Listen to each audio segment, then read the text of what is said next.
İyi akşamlar. Yılın son profesyonel gelişim aktivitesine hoş geldiniz. PMI Türkiye'nin. Ben PMI Türkiye Profesyonel Gelişim Direktörü, İstanbul Direktörü Dilek Doğan. Her ayın ikinci salısı İstanbul'da, Avrupa yakasında Microsoft Türkiye'de, son salısı da İstanbul Şehir Üniversitesi'nde burada profesyonel gelişim aktiviteleri düzenliyoruz. Bu sene 2017 başından itibaren Gayrettepe'de Denizbank'ın mekan sponsorluğunda deniz sahilde olacak Avrupa yakası etkinliklerimiz. 10 Ocak'ta açılışı orada yapacağız. Ben soğuk konuşmacılara geçmeden önce geçen ay ne yaptık? Klasik olduğu gibi PMI Türkiye geçen ay ne yaptı? Biraz onlardan bahsedeceğim. Kusura bakmayın bu arada. Rahatsız olduğum için sesim kısık. Kasım ayında 8 Kasım'da İstanbul Avrupa yakasında etkinliğimiz oldu. Burak Tahmazlı konuşmacımız. Global örnekleriyle kurumsal bilgi güvenliği farkındalığıydı konumuz. Bayağı da güzel bir konuydu. Çok güzeldi hatta. Bilgi güvenliği, günümüzdeki artık o bilgi teknolojilerindeki riskler, bilgi güvenliği riskleri hepsinden bahsetti. Ona göre yani herhangi birine mail, mesaj, telefon gönderirken çok dikkatli olun. Anadolu yakasında bir aktivitemiz oldu. Onda da İstanbul Aralık yakasında burada Tunç Bozbur'a, Profesör Doktor Tunç Bozbur'u ağırladık. İstanbul Bahçeşehir Üniversitesi kendisi. Endüstri 4.0'da insan ve yönetimdi konusu. Endüstri 4.0 üzerine, makine, insan ilişkileri üzerine çok güzel bir sunum gerçekleştirdik. Bir tane atölye çalışması yaptık. Bu senenin tek atölye çalışmasıydı ama önümüzdeki sene birden fazla olacak. Onu kesin söyleyeyim. Çok güzel atölye çalışmalarımız gerekiyor. Nefser Ağzı'nın konuşmacımız. Konumuzda proje yönetim ve denetleme geliştirme atölyesiydi. Masal küpleri, değişik oyunlar, karakter analizleri, egolar, benliklerimiz, yani çok güzel bir şey oldu. PMI Türkiye üyelerine özel yaptık. Önümüzdeki sene de PMI Türkiye üyelerine özel atölye çalışmalarımız olacak. Ankara'da yapıyoruz. Her ay bir tane aktivite. İstanbul'dakiler gibi. Ankara'da da geçen ay 23 Kasım'da bir aktivitemiz oldu. Sade abla. Evet. Sade abla konuşması, organizasyonları gece uyanık tutan bir ağrıydı. Çok güzel bir konu olduğunu düşünüyorum. Tabii biz katılamadık ama bu arada bu Ankara'da ilgimizi çeken şeyleri ama YouTube kanalında bütün videoları yayınladığımız için oradan takip edip oradan izleyebilirsiniz. PMI Türkiye bir takım işbirlikleri yapıyor. Burada da bir konferans işbirliği oldu. Her yıl düzenlenen Stakeholder Management Konferansı bu sene Fas'ta gerçekleşti. 25-26 Kasım'da oldu Marrakeş'te. Program Project Stakeholder Management 2016'ydı. Bizden de eski başkan yardımcılarımızdan Murat Bey, Murat Erkan katıldı ve konuşma yaptı orada. Hatta %10 indirimimiz vardı. Buradan katılacak olan PMI Türkiye üyelerine bu işbirliği çok güzel bir şey. %10 indirimden. Katılımcı olarak katıldı. Süper. Bilmiyorum. PMI Türkiye'nin şöyle bir şeyi var. Daha doğrusu globali bu ay bitiyor herhalde. Bilmiyorum. Devam edecek mi? Soru çıkıyor. İlk kez PMI Türkiye üyesi olanlar bu sene, PMI üyesi olanlar, çok pardon, globali, PMI Türkiye'nin ücretsiz üyesi olabiliyorlar. Üye olmayanlara duyurulur bu arada bu. Bu güzel bir şey, uygulama ve dünyada birkaç yerde yapılıyor. Biz pilot ülke olarak, pilot sektör olarak seçildik. Bir başka uygulamada yine bugün son buluyor yani. Arkadaşına al gel kampanyası yaptık. 4 aydır devam ediyoruz. PMI Türkiye yanında üye olmayan bir kişi ücretsiz getirebiliyor. Biliyorsunuz biz kar amacı gütmeyen bir dernek olduğumuz için ufak bağışlarla yürüyoruz. Bu aktivitelerde de üye olmayanlardan ufak bir ücret alıyoruz. Ama arkadaşının kapital kampanyasıyla bu ücretleri almıyorduk. Önümüzdeki sene tekrar uyumlu olmaz mı? Onu artık konuşuyoruz. Uluslararası Proje Yönetim Günü her yılın ilk perşembesi kutlanıyor. Dünyanın her yerinde. Türkiye'de de biz birçok proje yönetimine gönül vermiş başka dernekle birleşip bugünü beraber organize ediyoruz ve birlikte kutluyoruz. Bu sene 5 ayrı şehirde 6 dernekle birleştik. Çok da güzel bir etkinlik oldu. Çok da iyi bir konuşmacımız oldu bu arada. Hatta o konuşmacımızı inşallah 2017'de bir sürprizle tekrar getirmeyi düşünüyorum. Konuda harikaydı. Kaçıranlar için hemen söyleyeyim. Çok yakın oldu.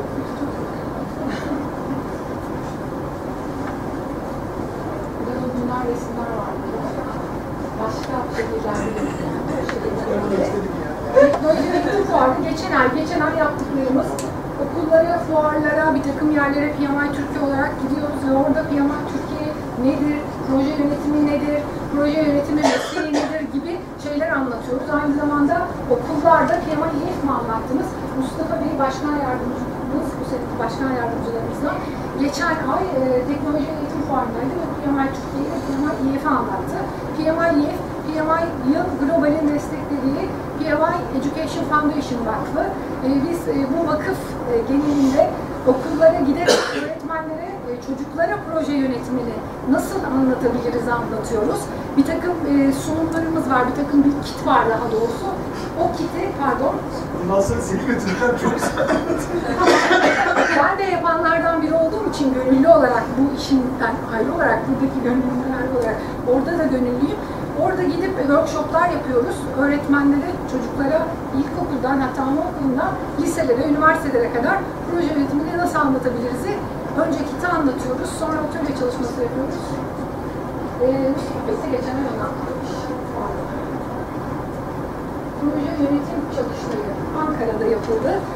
Geçen sene İstanbul'da yaptık. Bu sene Ankara'da yaptık.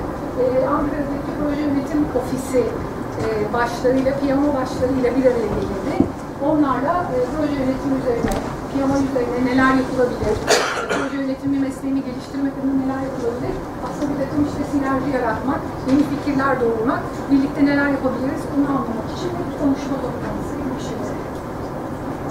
Bunlarla ilgili detaylı bilgiler Facebook'ta ya da diğer sosyal medya hesaplarımızda var. Hatta uzun uzun yani kazanımlarımız neler yapıldı, kimlerle bir araya geldi hepsi anlatılıyor.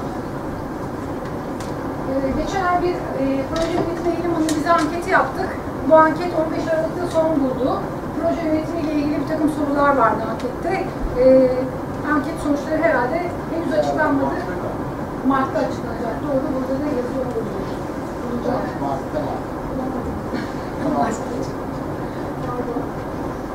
Bir dergimiz var. 3 ayda bir Proje Yönetim Dünyası isminde bir dergi yayınlıyoruz. Dergide proje yönetimine dair çok güzel bilgiler var. Ekiplerimizi anlatıyoruz, neler yapıyoruz dernek olarak. Onları buradaki kısa anlattıklarımız dışında geniş olarak anlatıyoruz. Röportajlarımız var. Proje yönetimine dair bir sürü şeyler oluyor. Aslında Aralık sayısı var mı? Ocak değil mi? Tamam, onu ben koymadım. Dijital olarak şey de var. Tamam. Yeni sayımız çıkmış. Web adresimiz de var. Şöyle şuradan. Okuyamıyorsunuz ama yayınların altında şuradan PDF'ini okuyabilirsiniz. Basıldıktan sonra da biz burada ücretsiz olarak PGA'larda dağıtıyoruz. Bir sonraki Ocak'ta o zaman yeni dergiyi veriyor. En son sosyal medyada şeyimizi söylemek istiyorum. Ben göstermek istiyorum. Tek tek anlatmayacağım ama gayet güzel rakamlar. Böyle bazen yazarken üzülüyorum. Ya 3 artmış, 5 artmış falan diye böyle ben update ederken ama bugün güzel bir rakamlar. Bizi sosyal medya hesaplarımızdan takip edebilirsiniz. Videolarımızı YouTube kanalımıza yüklüyoruz. Bütün etkinliklerimizi buralarda yayınlıyoruz. Etkinliklerden haberdar olmak için hepsini takip edebilirsiniz. En son bir şey söylemek istiyorum. Yılın son PGA'sı olduğu için bugüne kadar 23 tane sunum yapmışız İstanbul'da. Bir tane workshop, 24 profesyonel gelişim aktivitesi yapmışız. 10 tanesi Avrupa yakasında, 14 tanesi Anadolu yakasında olmuş. 26 konuşmacı ağırlamışız. Biliyorsunuz PMP sertifikası sahiplerinin ilgi toplanması gerekiyor. Ve bunların geçen sene mi belli bir dönemden sonra kategorilere ayırdı PMI. Stratejik, teknik ve liderlik üzerine. Bunlardan toplamanız gerekiyor. Belli oranlarda, eşit oranlarda toplamanız gerekiyor. 10 tane stratejik, 16,5 liderlik ve 24 tane teknik PDU kazandırmışız. Bunları da biz işliyoruz katılımcılarımızın adına. Normalde her birinden minimum 8 beklenti var. Çok daha fazla. O yüzden PMP sertifikası sahibisiniz. Etkinliklerimize sadece gelerek bile PDU'larınızı çok rahat bir toplam 50,5 olmuş. 3 yıl içinde 60 istiyor. 1 yıl içinde hepsine gelirseniz 50,5 topluyorsunuz. Sadece bu bilgiyi vermek istiyorum. Bu da bence çok güzel bir başarı. Geçen sene bizimle birlikte olup bu sene direktör olan, gönüllü olan 2 tane arkadaşımız var. Nurcan Erdoğdu ve Köksal. Her ikisine de çok teşekkür ediyorum. Önümüzdeki yıl başka ekiplerde direktörlük yapacaklar. Önümüzdeki ay çok daha detaylı sunumumuzu anlatacağım. Bu seneki ekibimizi anlatacağım. Hedeflerimizi anlatacağım. Biraz da istatistik vereceğim. Ama şimdilik burada susuyorum. Çok teşekkür ederim. Zafer Düztepe İletişim anlatacak kendisi.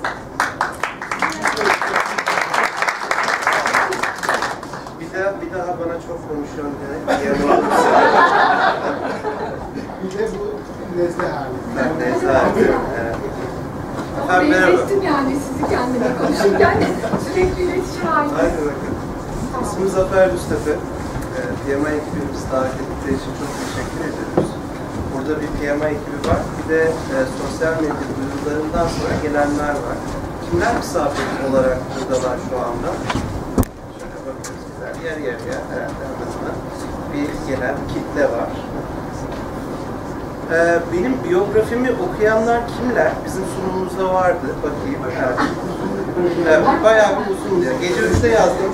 İlham geldi. Böyle çoktan da biyografi yazmıyordum. Şimdi okumayanlar olduğu için o zaman şunu söyledim. Ben neden buraya davet edildim ve siz ne dinleyeceksiniz? Ve benim anlatımım size sosyal hayatınızda ve iş hayatınızda ne katkı sağlayacak? Benim şöyle bir geçmişim var kısa olarak. Grafikler halinde biraz sonra daha detaylı fotoğraflı anlatımlarda yaptım size. Level Holding'de 13 yıl boyunca elektronik mezunu biri olarak bilgisayar sistemleri ve network sistemleri yönettim. Askerlik için ayrıldım. 13 yıl çalıştıktan sonra tekrar askerlik sonrası Türkiye'de işe başlamak yerine Amerika'ya gidip bir dönem orada yaşayıp orada ne olup bitiyor diye bakmayı tercih ettim. Ve Türkiye'ye geldiğimde çok yeni bir teknoloji. 2009 yılında noktadan noktaya 100 megabit çok hızlı bir internet indiriyorduk biz. Çatıdan 100 megabit geliyordu böyle. Cep telefonlarında internetin olmadığı bir dönemde çok hızlı bir teknoloji olduğu için şirketlerin çok ilgisini çekti. Yani sizin şu anda işte 10 megabit'e 40 TL, 50 TL verdiğiniz paraları biz 1000 TL'den şirketlere satıyoruz. Bu projeyle ilgili benim projenin içerisinde ilk önce sunum yaparak bu teknolojiyi anlatmam istendi. Sonra da bu sunumları izleyen Coca-Cola'da 25 yıl satış direktörlüğü yapmış bir yönetici dedi ki sen satışçı olmalısın. Dedim ki ben. Yani elektronik mezunuyum, hayatım bilgisayar sistemleri yöneterek geçmiş. Ve dedim ki bu nasıl olacak? Dedi ki ben 1000 kişiyi birebir mülakatla işe aldım. Dolayısıyla senden çok iyi satışçı olur, gel bizim şirketin başına geç ve satış yap dedi. Ve ben o yeni teknolojinin Türkiye'de uygulanmasıyla ilgili olarak satış yöneticisi olarak başladım. Başlayınca da şöyle bir şeyle karşılaştım. Unilever'de herkes sizinle iş yapmak için gelirken ben startup bir şirkette ve üstelik de Türkiye'de olmayan yeni bir teknolojiyi anlatmak için toplantılar almak ve üst düzey holdinglerin müdürleriyle bağlantılar kurmak durumundayım. Ve o anda networking denen kavramla karşılaştım. Çevremi, kişisel çevremi, tanıdık sayımı arttırmayla alakalı. İlginç bir rekorum var. 2 yılda 10.000 kişiyle kartleşleşip tanışmak gibi bir. Dolayısıyla bunun sonrasında da son girdiğim 4 iş yerinin hiçbirine CV vermedim. Direkt genel müdür veya bağlı birim yöneticileri tarafından şirkete davet edildim. Son gittiğim şirketle ilgili apayrı bir yani insan kaynakları danışmanlığı yapmaya karar vermiştim. 2015 yılının Ocak ayında daha çalışmaya başladığımın 2. haftasında bir pozisyon geldi. Dediler ki sizin çevreniz geniş, bir satış yöneticisi arıyorlar dediler. Ben baktım arana dedim ki beni arıyor. Dedi ki insan kaynakları danışmanı firmadaki çalışan beni tanımayan hanımefendi. Dedi ki siz Zafer Bey kaç yaşındasınız? Ben de dedim ki 38. Dedi ki geçen 36 yaşında birine gönderdik yaşlı diye almadılar.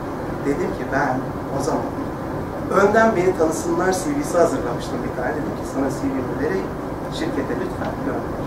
Ve CV'm şirkete gitti ve ertesi gün dediler ki sizinle tanışmak istiyorum. Yani sizinle mülakat istiyorum. Ve ben şirkete gittim. Şirkette genel müdür yardımcısı beni şöyle karşıladı. Dedi ki Zafer Bey, şirketimize hoş geldiniz. Şirketimizde sizi görmek ne kadar güzel. Ben sizi 2 yıldır grubumuzun üyesiyim. Sizi takip ediyorum. Dolayısıyla aslında hani sizi gördüğüme çok sevindim dedi ve böyle başlayan bir mülakat düşündüm. Bir saatin sonunda ne zaman başlıyorsun? Genel müdürümüzle, şirket sahibimizle tanıştıralım dediler ve ben 2 yıldır o firmada yeni müşteriler bulmayla ilgili olarak çalışıyorum. Bu macera nasıl oldu? Networking nedir? Yavaş yavaş başlayalım. Şimdi sosyal çevrenizi geliştirmek istiyorsanız en başta şöyle bir smokin alıyorsunuz. Sonra bana takılıyorsunuz. Şimdi bu sosyal çevre nasıl gelişiyor? Bunu geliştirdiğiniz zaman hayatınızda neler değişiyor? Sosyal çevreniz nasıl oluyor? Bunların hepsini yavaş yavaş bakacağız. Ama bir topluluğun değerini bildiren satın almalar gerçekleşti kısa zaman önce. Yani rakamlarıyla birlikte vermek istiyorum ben size. 400 milyon kullanıcısı olan Instagram 1 milyar dolara satın alındı ki hani böyle 10-15 tane kişinin çalıştığı firmalardan bahsediyoruz. Bir yaratıcı fikirle, bir girişimle başlamış bir düşüncenin 1 milyar dolar eder hale gelmesinden bahsediyoruz ki daha bunu tam olarak insanlar kavrayamadan WhatsApp'ın 19 milyar dolar gibi Türk Hava Yolları'ndan daha değerli bir haliyle satılmasıyla sektörde yer yerinden oynadı ve kullanıcı sayısı yaklaşık 700-800 milyon civarındaydı. Ve geçtiğimiz günlerde bir satın alma daha oldu. LinkedIn 26 milyar dolara Microsoft tarafından satın alındı. Ve kullanıcı sayısı ortalama 400 milyonlar. Yani 800 milyonun yarısı kadar ama ederi WhatsApp'tan daha fazla. Neden? Yani LinkedIn'i bu kadar değerli hale getiren ne? Tamamen business network olması. Aynen öyle. Ve içindeki profillerin sadece fotoğraf paylaşıp likelayan, video çeken, eğlenen insanlardan öte iş dünyasının içindeki profesyonellerden oluşması. Dolayısıyla ortada bir network varsa ve bu değerli bir ağsa, değerli bir topluluksa bu bir yazılım tarafında olduğu zaman böyle de paralara satılır hale gelebiliyor. Networking'in bir tanımı var. Şimdi network, yani bu Türkçeleştiremiyorsunuz. Her şeyi Türk Dil Kurumu bir şeyler söylüyor. Hani CD'ye tekerlek çalar gibi, ağlaşma gibi. Hani olmuyor. O yüzden ben hani bazı terimlerin gerçekten hani kullanılmaz, aynı ki kullanıldığında daha anlamlı olduğunu düşünüyorum. Ve benzer kafa yapısındaki insanların bir araya gelmesi, iş fırsatları yaratmak adına bir arada faaliyette bulunmalı. Aslında PMI de kendi içinde bir networking yapıyor. Burada misafir olarak ilk defa gelenler var. PMI'nin yönetim ekibi var. Dolayısıyla bu insanlar PMI nedir dediklerinde burada karşılıklı kartvizitleşip dahil olabilecekleri burada değerli bir şeyler var. Ve o insanların da kendi iş çevrelerinde belki buradaki duydukları, gördükleri, tanıştıkları, kartvizitleştikleri biriyle ileride bir iş yapma potansiyeli var.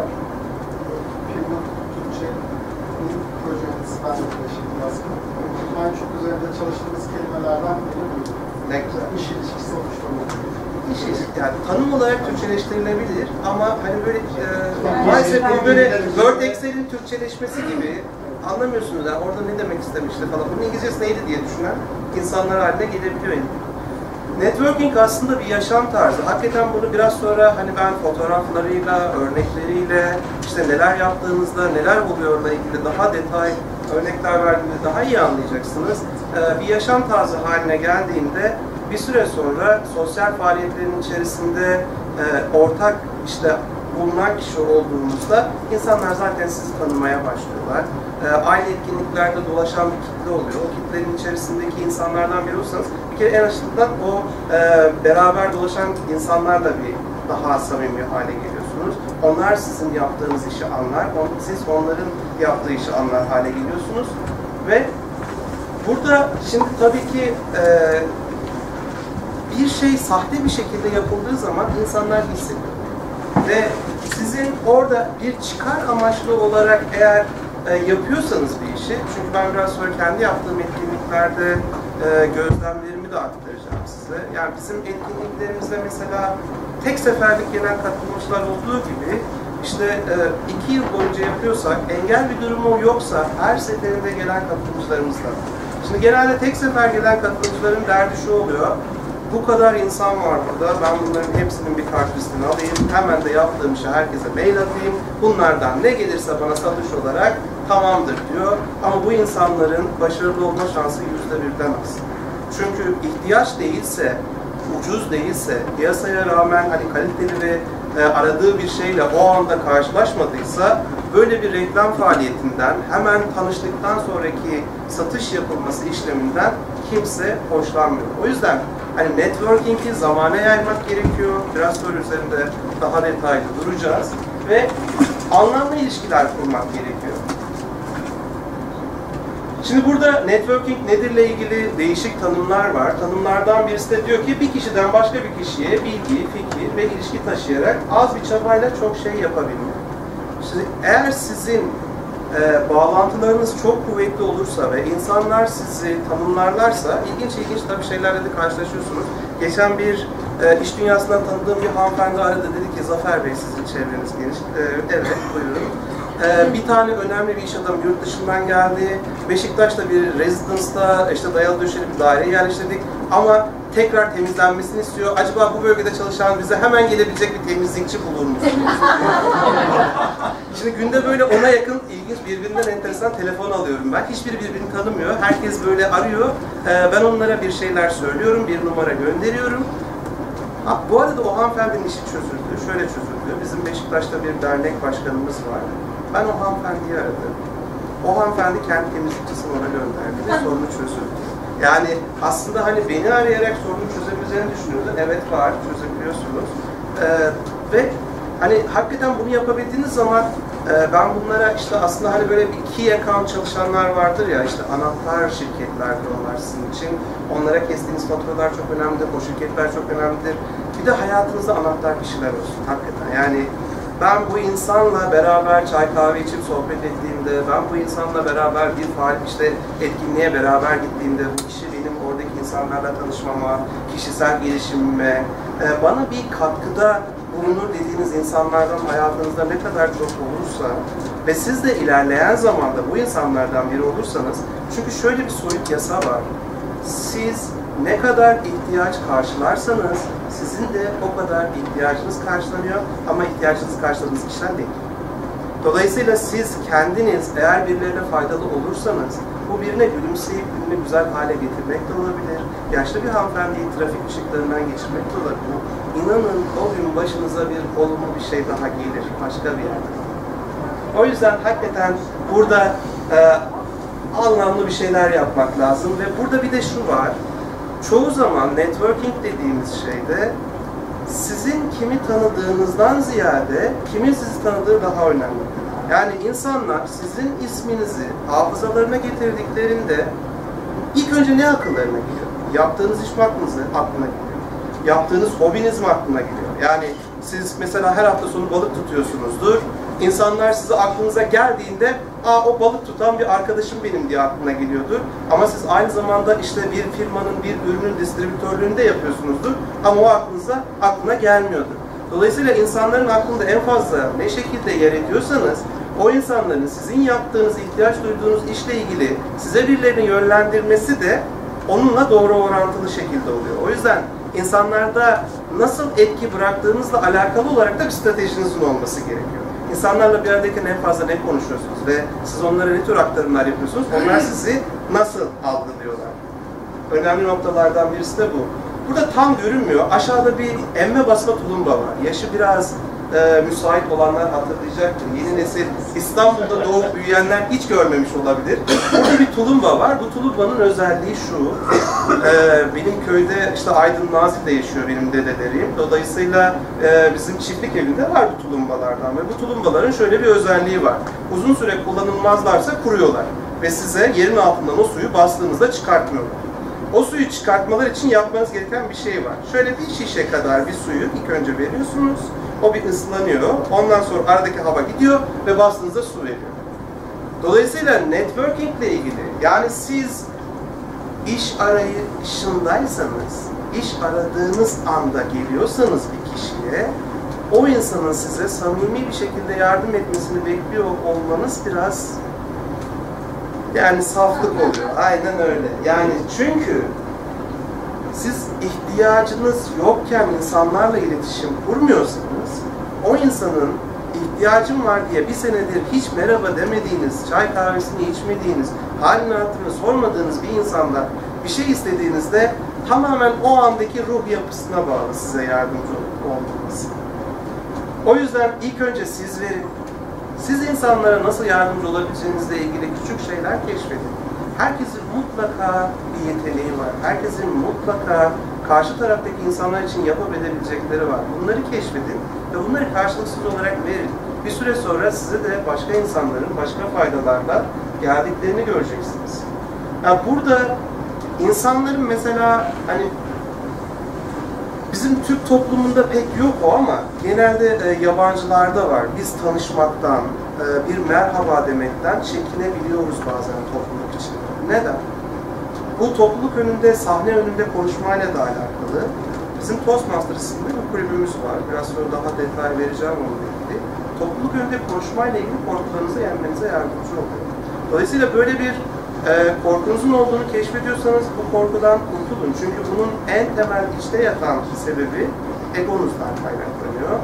Ruhunuzun reddedilmesiyle alakalı bir şey varsa içerlerde, ya ben merhaba dediğimde benimle tanışmak istemezse, ya işte o anda ya işte böyle aksi bir şey söylerse, ya ben şimdi bundan üzülür ya da kırılırsa, içinizde bir sürü şey düşündüğünüz zaman o elinizi uzatıp bir merhaba diyemiyorsunuz. O yüzden ben mesela kendi etkinliklerinde diyorum ki şu salondaki insanlar var ya, işte bunların hepsi sizinle tanışmak için geldi. Gidin, merhaba deyin, sıcak bir şekilde tanışın. Tanışamıyorsunuz, gelin benimle tanışın, ben tanıştırırım. Dolayısıyla siz de ara verildiği zaman biraz sonra hakikaten bakın yanınıza gelen insanı bırakın. O zaten sizin arkadaşınız, eşiniz, her kimse. Başkalarıyla tanışın ve o insanlara ne iş yaptığını söyleyin, kim olduğunuzu anlatın. Dolayısıyla başka, hani sosyal medyadan bağlantı kurun eğer gerçekten sizin için bir sonraki seferde de görüşülmesi gerektiğini düşündüğünüz bir insansa. Ki buradan hani artı 1, 2, 3, 5 her neyse o, birilerini daha hayatınıza dahil etmiş olarak gidin. Şu an yolda mı, gelecek mi bilmiyorum. Networking üzerine hakikaten böyle kendini yetiştirmiş, kendi deneyimlerinden aktarımlar yapan arkadaşlarım var kendi çevremde. Ve onlardan bir tanesine biz kendi organizasyonumuzda networking ile ilgili bir sunum yaptırdık. Diğerine de 6 Ocak'ta yaptıracağız. Onun bilgisini de daha detaylı vereceğim. Yemek yediği yerde sadece bir işte orada yaşlı bir hanımefendiye yan masada işte çok böyle hani tam işte Beyoğlu beyefendisi, işte eski İstanbul hanımefendisi tarzında 90 yaşında yemek yemeye çalışan bir hanımefendiye laf atıyorlar Beşiktaş'ta. İşte ne kadar güzelsiniz, şöyledir, böyledir falan. İşte ve o hanımefendiyle orada bir sohbet başlıyor. Beraber çay içiyorlar, kahve içiyorlar. Ve bu arada da İstanbul Teknik Üniversitesi ile alakalı bir projesi var. Bu arkadaşlarımın orada yemek yiyen.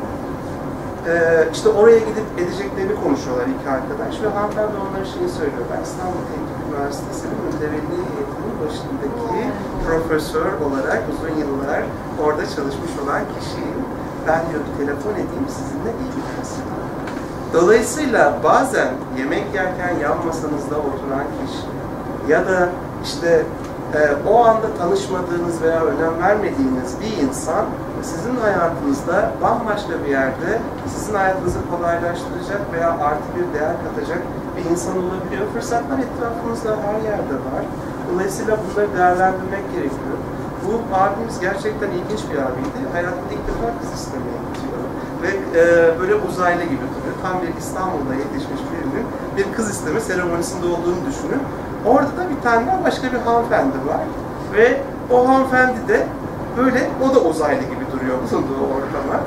Diyor ki, siz de mi ilk kez diyor. Evet ben de ilk kez diyor falan. Böyle, ve tanışıyorlar orada ve bu hanımefendinin yaptığı iş Almanya'daki genetik laboratuvarı ile ilgili bir laboratuvarın başındaymış. Türkiye'ye ziyarete gelmiş ve o kız tarafında da onu getirmişler, evet, seremonide bulunduğu. Ve kartvizitleşiyorlar. Ve bu abimizin başka bir yerde, üniversitede yaptığı bir işte seminer sunum sırasında orada tanıştığı genç, yetenekli, bir şeyler yapmak isteyen ama nasıl yapacağını bilmeyen, aynı zamanda maddi imkanları çok iyi de olmayan bir öğrenci genetik üzerine bir laboratuvarda staj yapmak istediğinden bahsediyor. karşılıklı yazışmalar yapılıyor ve o üniversiteli gencimiz Avrupa'nın en iyi genetik laboratuvarında staj yapıyor ve bunun başladığı nokta bir kız isteme seremonisindeki tanışma. O yüzden kiminle tanışıyorsunuz, bu insan ne zaman sizin ya da bir başkasının faydasına bir değer sunar belli olmuyor. O yüzden bunları aklınızın bir kenarına koyun ve zamanı geldiği zaman eğer o insanla tanışmasaydım, orada o yemeği yemeseydim tanışamayacağım dediğiniz insanlar hayatınızda yer alsın. Şimdi burada tabii hani bir yaşam tarzından bahsediyoruz. Bu yaşam tarzının iş hayatınızın, özel hayatınızın belli bir dengede gitmesi gerekiyor. Çünkü bunu bardaklara benzetin ve elinizde bir suyun olduğunu düşünün. Eğer siz elinizdeki suyu boş bardaklarda, aile bardağı, özel hayatınız, iş hayatınız ve diğer işte şeyler arasında eşit bir şekilde dağıtmazsanız, hep işinizle ilgili tarafı doldurursanız, hayatınızın diğer taraflarında bir boşluk oluşacaktır. İşinizde çok başarılı olursunuz ama ben niye evlenemiyorum diye sonra danışmanlara giderken bulursunuz. Ya da özel hayatınızda çok mutlu olursunuz ve tamamıyla karşıya kendinizi atarsınız. Karşınızdaki insan sizinle ilgili son derece mutludur ama iş hayatınız bu sefer özel hayatınız çok saatlerinizi kapsadığı için kötü gidiyor. O yüzden bunu bir dengelemek gerekiyor. Hayat dengeden ibaret. Ne zaman neye ihtiyacınız varsa biraz oraya ağırlık vereceksiniz ve oradaki çalışmayı yaptıktan sonra bu sefer diğer tarafa ağırlık vereceksiniz. İşte bu da aslında bir ustalık gerektiriyor. Bir takım hayatla ilgili stratejiler gerektiriyor. Bizim ülkemizde çok az kullanılıyor. Son dönemde böyle yaşam koçu olarak işte bir takım şeyler yapan edenler var ama aslında sizin hayatınızda mentor olarak bir akıl hocası olarak kullanabileceğiniz, danışabileceğiniz birisi mutlaka olsun. Yani bu bir deneyimli bir iş dünyasından bir abiniz de olabilir, bir hanımefendi de olabilir. Ama olsun ve üçüncü bir gözle bakın. Çünkü insan duyguları aktif olduğunda bilinci kapanıyor. Bilinç kapandığı zaman siz mantıklı kararlar veriyorsunuz. Ve o anda bunu şunun gibi düşünün. Televizyonda daha önce izlediğiniz bir film oynuyor ve siz aslında bir sonraki karede ne olacağını biliyorsunuz ama o insanlar onun içerisinde, o aşk duygu yoğunluğu içerisinde olup bitenden habersizler. O yüzden sizin hayatınızda televizyon gibi duyguları aktif olmadan dışarıdan izleyen biri olsun ve o insan size ilişkilerinizle ve iş hayatınızla ilgili kendi tarafındaki düşünceleri söylesin. Şimdi business networking tanışmalarında aslında burada en önemli şey, eğer siz ilgi çeken birisi olmak istiyorsanız ya da gerçekten danışılan birisi olmak istiyorsanız ilk önce bunun danışan tarafında olmanız, ilk önce sizin ilgi gösteren tarafta oluyor olmanız gerekiyor. Yani hangi konuda profesyonelleşmek istiyorsanız o konuyla alakalı etkinlikleri, o konuyla alakalı kişileri, o konuyla alakalı kitapları doğal olarak okumanız gerekiyor. Bunlardan bir tanesi eksik olduğunda mutlaka bir taraf eksik kalıyor.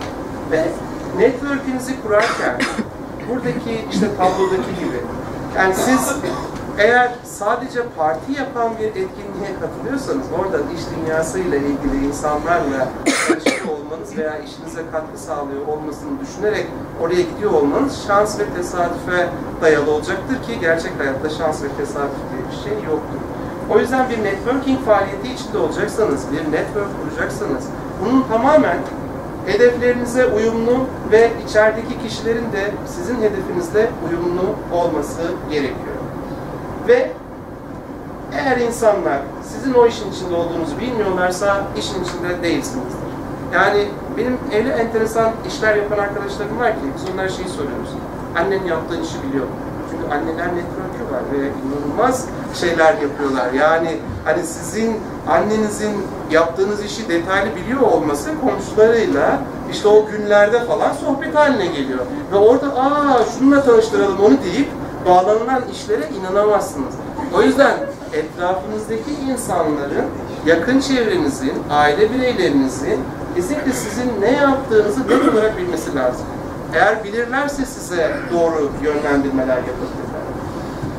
Kevin Bacon teoremini araştıran, duyan, bilen var mı bilmiyorum ama bu adamın iddia ettiği şey şu, diyor ki 6 doğru kişiyle istediğiniz herkese ulaşabilirsiniz. Sadece 6 kişi. Yani bu bir Amerikan başkanı da olabilir, Monaco prensi de olabilir, Türkiye'deki X bir şirketin holding CEO'su da olabilir. Doğru 6 kişi varsa 6 noktada o kişiye ulaşabilirsiniz. O yüzden gerçekten hayatta yapmak istediğiniz bir takım idealleriniz varsa, ulaşmak istediğiniz bir takım insanlar varsa, bu insanlara ulaştırabilecek insanları da sizin bulup hayatınıza dahil ediyor olmanız lazım ki o hedefinize kısa sürede ulaşabilin. Bunu internetten araştırırsınız, detaylı bir yazımı var. Şimdi networking'inizin kaliteli olması için yapmanız gereken şeylerin en başında bir kere ihtiyaç duymadığınız zaman networking'i yapmanız lazım. Çevrenizi oluşturuyor olmanız lazım. Çünkü siz ihtiyaç duyduğunuzda gelirseniz o kişinin hakikaten size yardımcı olması o andaki ruh haline bağlı oluyor. Biraz önce söylediğimiz gibi. Bir işiniz varken bunu yapıyor olmanız lazım. Çünkü hakikaten ben bazen arkadaşlarım böyle telefonla arıyorlar, diyorlar ki iş yerinde çok mutsuzum, istifa edeceğim. Ben dedim ki yani yeni bir iş arayışında bulup yeni işinle ilgili bağlantıları kurup sonra istifa. Çünkü duygusal bir karar veriyorsun. Sonra 2 ay sonra faturaları ödemekle ilgili problem yaşayacaksan yapma, istifa. Mutlu olduğunuz zamanlarda, çünkü mutluluk enerjisi karşı tarafa geçiyor. Siz sıcak bir gülümsemeyle olan karşınızda duran biriyle mi sohbet etmekten keyif alırsınız? Yoksa hayatın o anda en acı tarafını suratında taşıyan ve asık suratlı biriyle mi networking yapmak istersiniz, tanışmak istersiniz? Ve verebilecekleriniz, alabilecekleriniz için çok olduğunda, nasıl yardımcı olabileceğinizi insanlar için düşündüğünüzde, özgüvenden çok samimiyete dayandığınızda ve gerçekten hani burada hedefe odaklılık yerine güven duyulan arkadaşlıklar. İnsanlar gerçekten sizin sahte bir şekilde bir çıkar amaçlı olarak tanışıp tanışmadığınızı hissedebiliyorlar. Ve bu böyle olduğu zaman kesinlikle insanların kafasında etiketiniz güvenilir bir insan olmuyor. Ve burada networking yaptığınız bir şey değil, başınıza gelmesine izin verdiğiniz şeydir. Çünkü buraya gelip hiç kimseyle tanışmayıp gidebilirsiniz. Buraya gelip en azından hani 3-5 tane kişiyle tanışıp da gidebilirsiniz. Dolayısıyla networking büyü değildir ama yapıldığı zaman sinirli bir şeydir. Network kurmak istiyorsanız, yani kendi sosyal ve kişisel çevrenizi oluşturmak istiyorsanız, bununla ilgili olarak gerçekten kendi tanıdıklarınızdan başlayabilirsiniz. Yani burada herkesin en az 500 ya da 1000 tane tanıdığı vardır. Yani minimum telefon rehberlerinizde 200 ila 1000 arası insan vardır. Dolayısıyla bu insanların aslında sizin şu andaki hedeflerinize, sizin şu andaki yapmak istediklerinize yardımcı olabilecek insanları keşfedip o insanlarla bir çay kahve içip sohbet ederken ne tür fırsatların oluşacağını birkaç hamle yaptığınızda siz de görürsünüz. Bu tür listeler aslında internette araştırdığınız zaman var. Mail adresimi veririm ben isteyenlere de göndeririz. Bunun çok daha detaylı hali de var. Ve insanlar aslında etraflarında olumlu insanların bulunmasını, empatik yaklaşım tarzını, neticede herkes takdir edilmeyi, sevilmeyi istiyor. Bunun bir tarafında bu var. Yani Maslow'un da o işte ihtiyaçlar teoriminden sonra en fazla istediğimiz şey insanlar, etrafımızdaki insanlar bizi sevsinler, takdir etsinler, beğensinler. Mutlu ve başarılı olalım. Tamam, başka bir şey istemiyoruz biz. Bu arada eğer bir kişisel çevreyle ilgili faaliyetler yapmak istiyorsanız size en büyük tavsiyem ilgi alanınızla ilgili insanları bulun. Meetup ve Eventbrite'ı kullanıyor musunuz bilmiyorum. Bunlar aslında haftalık olarak bakmanız gereken yerler. Hani siz dans etmeyi seviyorsanız orada dans eden bir kitle var. İşte hafta sonu şehir dışına gitmek istiyorsanız şehir dışına gezmeye gidenler var. Dolayısıyla buna baktığınız zaman sizin gibi insanları bulun, dahil olun, birçoğu ücretsiz olan bu etkinliklerde yer aldığınızda birçok tanıdığınız insan sayısının arttığını birebir göreceksiniz.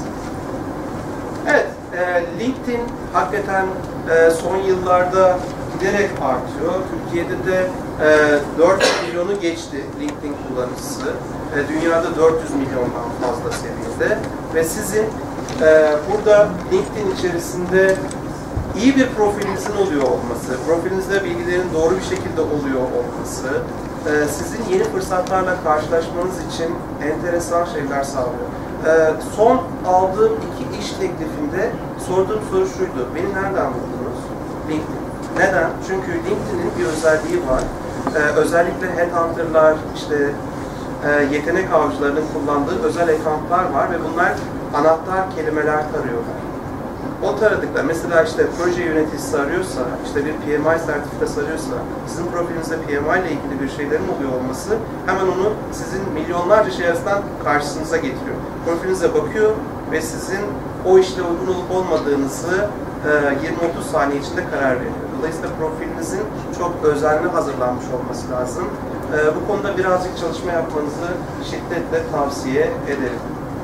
Yani sosyal network sitelerini takip etmenizi tavsiye ediyorum ve bu sitelerin içerisinde özellikle Meetup, Eventbrite son dönemde çok fazla faaliyet gösteriyorlar. Çok fazla gruplar var. Mutlaka sizin ilgi alanlarınızla ilgili de gruplar buralarda vardır. Kendi grubunuzu oluşturabilirsiniz. Dolayısıyla aslında hani benim tarafımda her şey verilen bir karardı. İstanbul Business Network isminde LinkedIn'de bir grubum var benim. 1 Nisan 2012'de kuruldu. Ve 1 Nisan 2012'de kurulduktan sonraki bir yıl içinde 5000 kişinin üye olduğu bir topluluk haline geldi. Ve hadi toplanıyoruz dediğimizde bir ortalama 100'e yakın kişinin geldiği bir organizasyon oldu. Biraz önce size bahsettiğim topluluk önünde konuşmayla alakalı, benden sonraki konuşmacı, ikinci konuşmacımız benim yaptığım ilk konuşmayı biliyor. Ben de biliyorum o ilk konuşmayı. Bu kadar rahat ve bu kadar güzel değildi. Dolayısıyla eğer siz de güzel sunumlar yapmak istiyorsanız, topluluk önünde konuşma kulübümüz var. 90 yıl önce Amerika'da kurulan ve tek yaptığı sizin 10 tane konuşmayla, ki konuşmaları siz hazırlıyorsunuz. Onlar sadece bir takım size şöyle hazırlayın, böyle hazırlayın. Bunda işte şuna dikkat edin gibi yönlendirmeler yapıyorlar. Çıkıyorsunuz, konuşuyorsunuz ve istediğiniz kadar hata yapabileceğiniz etkinlikler. Hem burada şehir üniversitesinde bir üst katta yapılanı var Türkçe olarak, hem Avrupa yakasında Maslak Sankrası'nda yapılanı var Türkçe olarak, hem Taksim Gönen Otel'de yapılanı var İngilizce olarak. İngilizce Toastmasters'tan arkadaşlarımız var. Türkçe Toastmasters'tan şu anda salonun içinde arkadaşlarımız var. Bununla ilgilenenler arada beni bulsunlar. Ben hemen o arkadaşlarımla da tanıştırayım sizi. Ve 2 toplantımıza misafir olarak gidip ne yapıyor bu insanlar diye bakabilirsiniz. Evet, bir network düşünün. Bu network'in içerisinde Monaco Prensi'nden Fransa Cumhurbaşkanı'na, Fransa Cumhurbaşkanı'ndan Amerikan Başkanlığı'na, oradan Bill Gates gibi dünyanın en zengininin olduğu böyle bir dernek düşünün. Ve bu derneğin İstanbul'da aslında çok kolay ulaşabileceğiniz bir dernek olduğunu düşünün. Hangi dernekten bahsediyoruz? Junior Chamber International diye açılımından Genç Liderler, Girişimciler Derneği. Böyle bir dernek var. Ve bu derneğin faaliyetlerinden resimler var burada. İşte ben de 2013 yılında Monaco Prensi'nin de bizzat katıldığı Avrupa'daki konferansa katılmıştım. 3500 kişi beraber yemek yedik. Prens bazı üst düzey JCI yöneticilerini sarayda yemek verdi, ağırladı falan. Zamanında mesela Japonya'nın mevcut başbakanıyla daha önce gençken aktivitelerde beraber arkadaş olup ona özel e-mailinden ulaşan abilerimizin falan anlattığı hikayeler falan var. Dolayısıyla bu da çok büyük bir dernek ve yaptığınız işle alakalı olarak birçok iş dünyasının içerisinde gerek kendi şirketi olsun, gerek profesyonel çalışan olsun birçok insan var. Bir gidip bakarsınız ilginizi çekiyorsa ve bir dönemde içinde yer alırsınız. 30 tane şubesi var. Bunlar JCI şubelerinin olduğu şehirler. Dolayısıyla Türkiye'de aslında değil faaliyetleri. Epey yerde var. Kuzey Kıbrıs dahil. İstanbul'da 10 tane şube var. Bir tanesi sadece İstanbul'daki geçici görevle bulunan ekspatların olduğu ve İngilizce konuşulan bir şube mesela. Bir tanesi sadece projelerle ilgileniyor. Bir tanesi sadece kültürel faaliyetlerle ilgileniyor. Türkiye'nin 10 başarılı gencini seçen bir organizasyonu var bu derneğin ve geçen sene bir ödül töreni yapıldı. Aranızda JCL ile ilgilenenler varsa da ne ilginç tesadüf ki yarın kısa film festivali var. CKM'de akşam saat 7-7.30 gibi işten çıkınca Bağdat Caddesi'ndeki CKM'ye gelirseniz ben de orada olacağım. Siz JCL tarafındaki arkadaşlarla tanışırız. Bir dönem içinde görürsünüz. Evet. Burada bizim İstanbul Business Network'ün toplantılarından bazı işte renkli kareler görüyorsunuz. Ben konuşmacı çıkartıyordum. Bu arada bu sunumu ilk defa siz dinliyorsunuz. Ben kendi etkinliğimde konuşmadım şu ana kadar. Hani sunumların yani sahneye davetin dışında. Size özel hazırlandı bu sunum. Ve bizim etkinliklerimizde de iki konuşmacıyla networking yapıyoruz ve anketler de yapıyoruz. Mesela speed networking diye bir şey var. İnsanların karşılıklı iki kişinin karşı karşıya gelip hızlı bir şekilde kalp değişmelerini sağlayan. Yapıyor musunuz? PMI yok. Bizim şöyle bir geri bildirimimiz var. İnsanların sadece %10'u speed networking istiyor. Bizim etkinliklerimizde Türk usulü networking'de diyor ki ben böyle hızlı şekilde kartvizleşmek istemiyorum. Ben buradaki herkese de kartvizleşmek istemiyorum. Ben seçeyim birini, istediğim kadar konuşayım. Yani o kadar, çünkü ben her etkinliğimden sonra insanların bana telefonumla, e-mailimle ulaşmalarını ve etkinlikle ilgili geri bildirimler yapmasını sahiden söylüyorum. Burada da bu sunumla ilgili de size mail ve telefonlarınızı veririz, ulaşırsınız ve bu geri bildirimler değerli ve benim oradaki en büyük şeyim de şuydu, gerçekten speed networking'i bizim halkımız sevmiyor. Hani amaca dayalı yapılabilir, fakat orada şöyle bir sıkıntı yaşanıyor en büyük. Karşılıklı geliyorsunuz, yapmanız gereken şey şu, merhaba benim ismim Zafer Düztepe, telekomünikasyon sektöründe satış yöneticisi olarak çalışıyorum kartın karşısında. Dinliyorsunuz, kartını alıyorsunuz, bir taraf sabit duruyor, bir taraf geçmesi lazım. Şimdi o bir taraf geçmesi lazım ya, her seferinde bir moderatör bir zil çalıyor, değiş diyor. Değişmesi lazım. Genelde bizim Türkiye'deki sıkıntı şu, karşımda güzel bir bayan var, gitmiyor. Ya burada 80 kişi bekliyor, tamam git. Yani araya şey koyuyorsunuz, hadi falan. Yani ilerlese, evet güzel ama bizim Türkiye'de olmuyor. Yani denedik de söylüyorum. Şimdi İstanbul Business Network'in Ağustos 2016'dan beri ben tekrardan düzenli Maslak Sun Plaza'da her ayın ilk cuma akşamı etkinlikler yapmaya başladım. 6 Ocak'taki etkinliğe bu salondaki herkes davetlidir. Yapmamdaki sebep de şuydu. Çok fazla etkinlik var zaten ve bu etkinlikleri yapıyor olmak hakikaten Dilek Hanım'ın ben ne kadar yorulduğunu yakından da gözlemledim. Yani organize ediyor olmak, konuşmacılar organize et, salon organize et, buradaki işte ihtiyaçlar vesaire falan. Fakat şöyle bir şey var. Arkadaşlarım çok fazla ısrar ettiler etkinlik için. Ben de şunu fark ettim.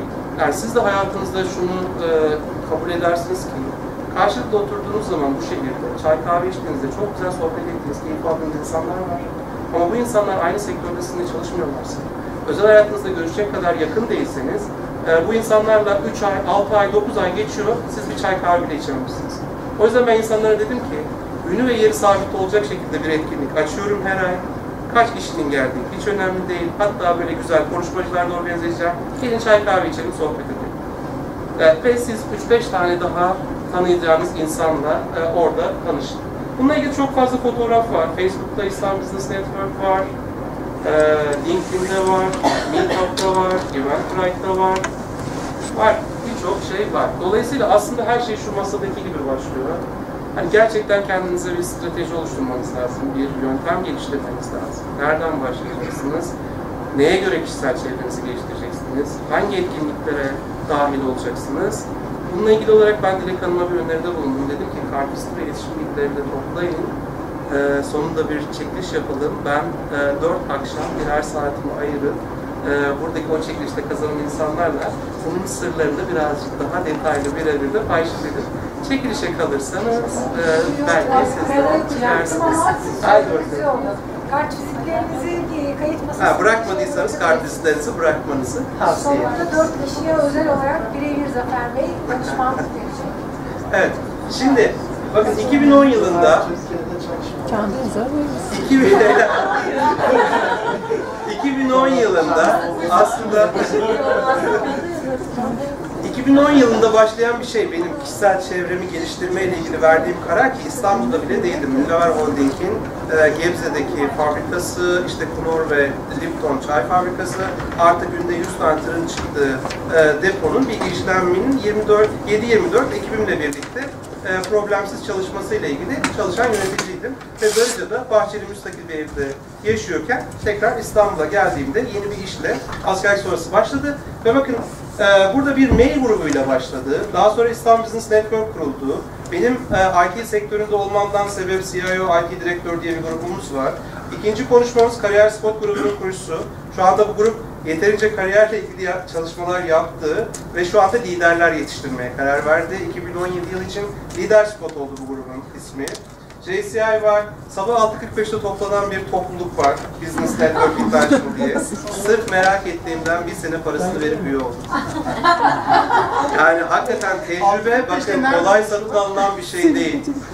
Bir sene, haftada bir gün 6.45'te o toplantı hazır bulundum. Levent Tenis Kulübü'nde ki sabah 5-5.30'da kalkıp hazırlanıp gittiğiniz bir toplantı. Çok şey öğretti ama herkese göreyiz diyorlar biz. Bana göre herkese göre değiller, her mesleğe göre değiller. Ve bir dönem içinde gidin, misafir olun. Eğer size katkıda bulunacağını düşünüyorsanız da dahil olun. İnsan kaynakları firmamız var, Tenis Club. Can Bey, ikinci konuşmacımız bahsedecek bundan. Topluluk önünde konuşma kulübü ile ilgili bir organizasyon var. Ay Geceleri diye ayın insanlara en pozitif duygular verdiği, ay takvimine göre toplanan ve sadece bir referansla içeriye girilen benim iki tane hanımefendinin 7 yıldır her ay düzenli fakat farklı restoranlarda restorantı full kapatarak üyelerine özel yaptıkları networking var. Networking daha nasıl farklı yapılabilirle ilgili isteyenlerle bir toplantıya gideriz orada. Caddebostan'da bakın büyük kulüp var. Büyük kulübün bir özelliği var. Büyük kulüp yaklaşık bir 60-70 bin TL para vererek üye olunabilen ama üye olmak için içerideki iki üyenin size referans olarak evet bu büyük kulübe üye olmalı diye referans mektubundan sonra üye olabileceğiniz bir yer. Buranın sadece şöyle bir özelliği var. Büyük kulübün işte misyonu, büyük kulübün içindekiler, büyük kulübün yaptıkları işlerden ziyade benim ilgilendiğim taraf şu, ben büyük kulüp üyesi değilim. Fakat büyük kulübün üyelerinin çocukları orada bir takım komitelerde gönüllü olarak bir şeyler yapıyorlar. Genç kariyer komitesi var, genç işte girişimciler komitesi var. Ücretsiz seminerler yapıyorlar. Şimdi bunlardan haberdar olmak için o toplantılara bir defa gidip onların işte sayfalarını bir şekilde takip edip oraya gitmeniz lazım. Çok güzel konuşmacılar onlar da getiriyorlar. Ücretsiz seminerlerdir. Dolayısıyla ilginizi çekiyorsa sizi tanıştırırız. Son 2 yıldır takip ettiğim Dönüşüm Konağı Başarı Psikolojisi Enstitüsü var. Bu tamamen 1 saatlik bambaşka bir anlatım konusu ki 384 saat, 387 saatlik bir eğitim düşünün. 1,5 yıldan fazla süren ve sizi iletişim ustası haline getiren, başarıyla ilgili psikolojiyi tam olarak anlamanızı sağlayan ve hayatı dizayn eden bir insan haline getiren bir eğitim düşünün. Designer diyorlar buna. Bir designer yaklaşık 2 yılda yetişiyor ve 2 yılda yetiştiğinde şu hale geliyor. Herkesin panik olduğu yerde sakin olup burada şimdi ne yapılması gerektiği düşünüyor. Konuştuğu zaman anlattığı dinlenen, yazdığı zaman yazdığı okunan ve kendine danışılan kişi haline getiriyor. Bunu da sizin göremeyeceğiniz kadar baskıyı o 2 yıllık periyotta size vererek, projeler içerisinde sizi pişirerek yapıyorlar. Apayrı bir konudur. O 4 kişiye ayrıca detaylı anlatırız. İsterseniz de başka zaman. Şimdi yavaş yavaş sunumun sonuna geliyorum ve size bazı kitap tavsiyelerim var. Bu kitaplardan ilki Türkçesi yayınlanmadı. Jeffrey'nin kitabı ve bu bağlantılarla ilgili çok özel böyle stratejilerin verildiği Little Black Book of Connections ismindeki kitap. Amazon'dan satın alıp getirebilirsiniz. Asla Yalnız Yeme diye Türkçe'ye çevrilen bir kitap var. Kitap evlerinden çok kolay bir şekilde bulabilirsiniz. Bakın ben bir satış yöneticisiyim. Son 6 yıldır satışla ilgili çalışıyorum. Ve size toplantıyla ilgili çok yoğun çalışan bir kişiden toplantı almanın sırrını söylüyorum. Öğle yemeğini nerede yiyorsunuz? Beraber öğle yemeği yiyin. Çünkü mutlaka yiyecek. Dolayısıyla siz toplantı alamadığınız insanlara öğle yemeğini davet edin. Toplantı almayla ilgili bir ihtimaliniz daha olur. Bağlantılar diye bir kitap var. Albert Bey'in yazdığı. Dolayısıyla o da Türkçe'ye çevrildi. Kitap evlerinde bulunabilir. Son olarak bizim JCI Derneği'nin de üyelerinden olan ve bu Speed Network'taki aslında Türkiye'de ilk telaffuz eden uygulamalarını yapan Ertuğrul Belen kardeşimizin kitabı var. Networking. Tavsiye ederim. Ben de Türk usulü bir networking kitabı yazacağım. Bir ara bir eve gidersem, etkinliklerden böyle bir başımı kaldırırsam bir kitap yazmayı ben de istiyorum. Hakikaten insanların, bakın bir konuda usta olduğunuzda, bu hangi konu olursa olsun, o bilgileri sizde ustalık seviyesinde devam etmesi için yapmanız gereken bazı şeyler var. Bunlardan birini dahi yapmazsanız o bilgiler sizden kaybolup gidecek. Bu da şu, ya o konuyla ilgili bir kitap yazmanız lazım, ya o konuyla ilgili bir eğitim vermeniz lazım, ya o konuyla ilgili danışılan bir kişi olmanız lazım. Bunları yapmadığınızda o bilgiler sizden gidiyor. O yüzden ustalık seviyesine getiriyorsanız bir konuyu, onunla ilgili bilgilerin sizde kalması için bunlardan birini yapmanızı şiddetle tavsiye ederim. Evet, benimle ayrılan sürenin sonuna doğru gelirken, iletişim bilgilerim burada, bana ulaşabilirsiniz. 10 Yardımcı dakika olmak ara isterim. vereceğiz. Çok teşekkürler. Can Bey ile devam edeceğiz. Sonrasında ama Zafer Bey ile Can Bey ile sorularınız olursa ikisi bittiği zaman şey yaparız. Buradasınız. Hayır, buradayız. Tamam. Bu akşam size ayırdım.